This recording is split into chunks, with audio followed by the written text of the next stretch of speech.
Takli road Siddhivinayak colony येथे चोरट्यांनी बंद बंगल्यामध्ये प्रवेश करत तिजोरीतील 3 तोळे सोन्याचे दागिने लंपास केल्याची घटना घडली आहे। तर त्याच्या शेजारी आणखी एक बंद बंगल्यात चोरी करण्याचा प्रयत्न केला, पण बंगल्यात राहायला अजून आले नसल्याने चोरट्याच्या हाती काही लागले नाही।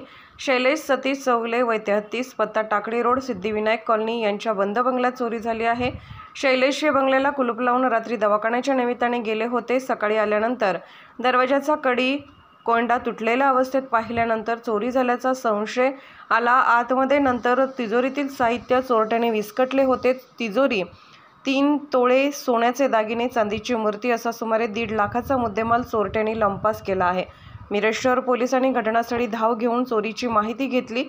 समोरील बंगल्याचा दरवाजाचा सेफ्टी लॉक चोरट्यांना निघाला नसल्याने चोरट्याने बंगल्याच्या छतावरून आतमध्ये प्रवेश करत चोरी केल्याचा संशय व्यक्त केला जात आहे। मिरज शहर पोलीस ठाणे येथे तक्रार नोंद करण्याचे काम सुरू असून पोलीस अधिक तपास करत आहेत।